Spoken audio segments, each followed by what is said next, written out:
अशरफी साहब ताजमहल को लेकर एक परेश रावल की फिल्म आ रही है द ताज स्टोरी। उसका एक प्रोमो रिलीज़ हुआ है जिसमें ताज को लेकर उसमें शिव जी दिखाए गए हैं। क्या कुछ कहेंगे?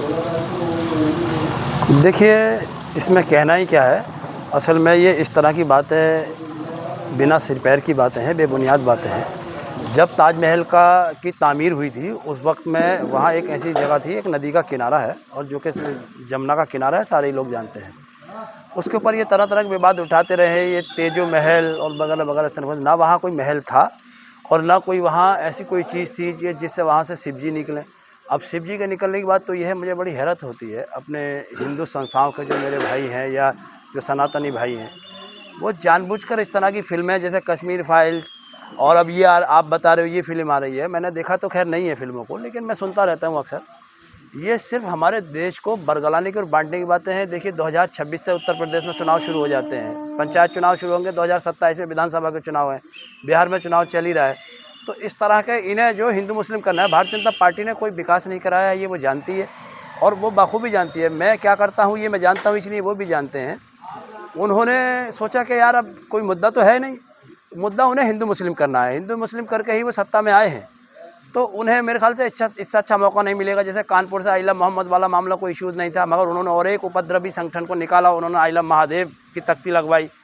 तो लोग कह रहे हैं कि इसकी जांच होनी चाहिए, कहाँ से हुआ। मोदी जी कह रहे हैं, मैं योगी जी कह रहे हैं मैं डेंटिंग पेंटिंग कर दूंगा। मैं तो समझता हूँ उनके ऊपर खुद 12 मुकदमे थे, पहले उनको दोबारा मुकदमे थानों में रजिस्टर्ड कराएं, फिर अपने कोर्ट पर उन्हें विश्वास नहीं है क्या? कोर्ट पर, अदलिया पर भरोसा नहीं है?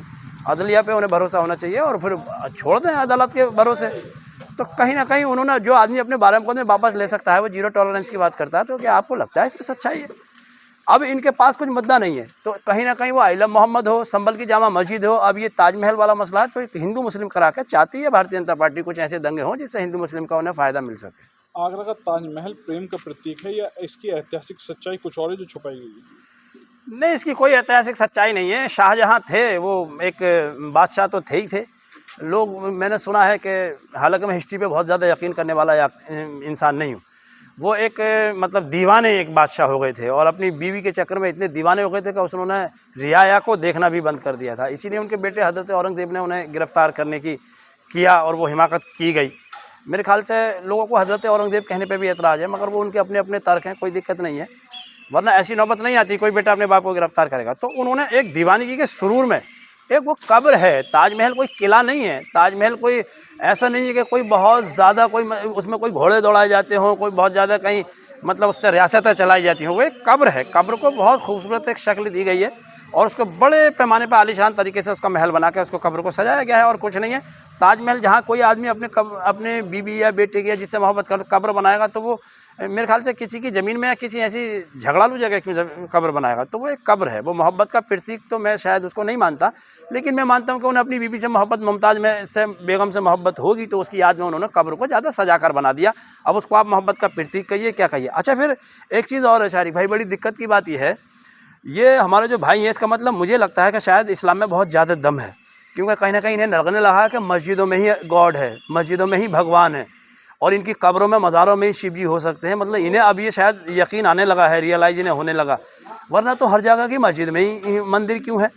मस्जिद में मंदिर इसलिए ये ढूंढते हैं कि शायद इन्हें अब ये स्वप्न आने लगे हैं, ये ख्वाब देखने लगे हैं, यार ऐसा तो नहीं है मुसलमान बिल्कुल सच्चे दिल से नमाज़ पढ़ता है तो कहीं ना कहीं उसी में अल्लाह छुपा हो। अल्लाह जो सही है, अल्लाह वहदहु ला शरीक है, वह तो इज़्ज़ु मन तशा व तो ज़िल्लु मन तशा बियदिकल खैर इन्नका अला कुल्लि शैइन क़दीर, बेशक वो हर शय पर कादिर है, ये हक़ है। तो कहीं ना कहीं अब ये अपनी कायली को छुपाने के लिए ये तो नहीं कह सकते, हालांकि वो मेरे भाई हैं, सब लोग ऐसे नहीं हैं, कुछ उपद्रवी जो शरारती तत्व में उनकी बात कर रहा हूँ, तो ये ढूंढ रहे हैं कि ऐसा तो नहीं है यार, हमें तो बहुत दिनों से ढूंढते ढूंढते भगवान कहीं मिला नहीं और ये मुसलमान जो है मतलब फिर भी अपने सही रास्ते पर चल रहे हैं। भले चाहे 140 करोड़ की आबादी में हिंदुस्तान में ये 20 करोड़ हों, लेकिन इनके रास्ते अभी भी सही हैं और ये हक परस्ती पर है। तो ऐसा तो नहीं है कि मस्जिदों में ही अल्लाह है, मस्जिदों में ही गॉड है, मस्जिदों में भगवान है, तो जगह जगह इसी नहीं अभी इस तरह की बातें कर रहे हैं। और मुझे लगता है ये धीरे धीरे मस्जिदों में आने शुरू हो जाएंगे और मेरे ख्याल से इन्हें जो अब अल्लाह दिखने लगा कि मस्जिद में ही है। क्या ताजमहल के नीचे शिवालय है या सिर्फ ये प्रोपेगेंडा चलाया जा रहा है? सिर्फ प्रोपेगेंडा है। सारिक भाई कैसी बातें करते हैं, ताजमहल के पीछे शिव या शिवालय कहाँ से आ गए भाई? अगर आप मानते हो, देखिए ये उत्तराखंड को कहते हैं देवभूमि, देवभूमि, तो मैं तो उस बात को इनकी सिरे से खारिज करता हूँ। उत्तराखंड क्या देवभूमि? अगर according to Sanatan, according to Indian democracy, ये मानते हैं कि इस तरह से तो फिर मेरा सारा भारतवर्ष ही देवभूमि है। अरे भाई कहीं ना कहीं आप किसी शक्ल में मानते हो, हम किसी शक्ल में मानते हैं। अरे भाई अजमेर में हम मानते हैं हिंद के राजा ख्वाजा को मानते हैं, कलियर में मानते हैं साबिर पाक है, और किचौचे में मानते हैं मखदूम सिमना है, और आप उत्तराखंड में मानते हो आपके सनातनी धर्म को कि कोई गुरु होंगे।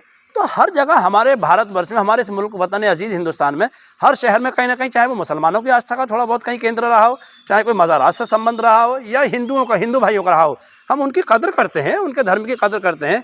लेकिन आस्था सिर्फ इस्लाम में रखते हैं, चूँकि आस्था अगर मैंने सनातन में रख ली तो मैं फिर हिंदू हो जाऊँगा। अगर बहुत से लोग झूठ बोल देते हैं, मुसलमान के हिंदू कहते हैं मैं सब में आस्था, नहीं, अगर कोई सनातनी भाई इस्लाम में आस्था रख लेगा तो वो मुसलमान हो जाएगा ना। तो इसलिए आस्था वो अपने धर्म में रखेगा, मैं अपने धर्म में। हाँ, इज्जत हम सबके धर्मों की करते हैं। कोई जी द ताज फिल्म जो बन रही है समाज को तोड़ेगी या जोड़ेगी? जी बिल्कुल, मैं ये बहुत अच्छा सवाल है आपका, I think very strong question.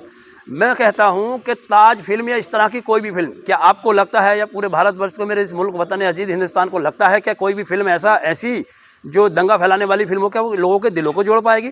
सिर्फ लोगों के दिलों को जुदा करने की साजिश की जा रही है। और मैंने कहा ना, क्योंकि अभी बिहार का चुनाव चल ही रहा है, तो उसके बाद में उत्तर प्रदेश का चुनाव है। ये चुनाव जैसे ही होंगे, और जहाँ जब भी भारतीय जनता पार्टी की सरकार का यहाँ से सफाया होगा 27 में होने वाला यूपी से, तो मोदी जी जानते हैं कि मैं भी फिर केंद्र में नहीं रह पाऊंगा। उसी की साजिश है, हिंदू मुस्लिम दंगे कराने की कोशिश की जा रही है। अच्छा, मैं अपने भाइयों से दरख्वास्त करना चाहूँगा कि इस तरह के भड़कावे में और बहकावे में ना आए, क्योंकि भारतीय जनता पार्टी रह कर ये चाहेगी 27 तक कि आपको हिंदू मुस्लिम करा दिया जाए, और उसको भुना कर ये सनातनी भाइयों के मन को उधर डाइवर्ट करके और इसका वोट हासिल कर सकें और सत्ता में फिर दोबारा से आ जाएं। बार बार फ्लॉप होने के बाद भी ऐसी फिल्में क्यों बनाई जाती हैं, क्या मानते हैं आप? तो फ्लॉप इसलिए हो रही हैं शारिक भाई, मैं बताता हूँ आपको, जो मूवीज़ हैं इस तरह की वो इसलिए फ्लॉप हुई हैं क्योंकि जो हमारा सनातनी भाई, सिख, हिंदू, मुस्लिम, ईसाई, जो भी भाई, अब जो न्यू जनरेशन है, आप देख रहे हो ना, न्यू जनरेशन काफ़ी हाई एजुकेटेड हो चुकी है, हाई क्वालिफिकेशन उनके पास है, पढ़े लिखे लोग हैं।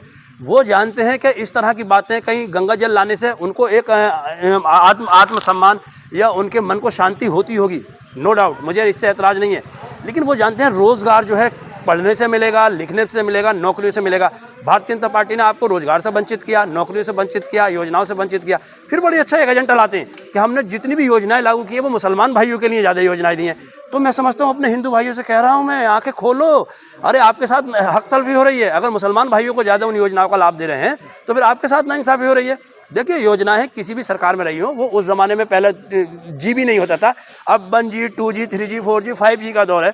तो जैसे जैसे जनरेशन बढ़ी है वैसे वैसे चीज़ें भी बढ़ी हैं, टेक्नोलॉजी भी बढ़ी है। तो उस हिसाब से थोड़ा बहुत अगर आपने विकास तो नहीं किया, खैर, लेकिन चीज़ें अगर बढ़ाई हैं, अगर योजनाएं चला भी दी, तो भारत सरकार किसी की भी होती योजनाएं तो लाती, और मेरे ख्याल से सबको उसका लाभ मिलता।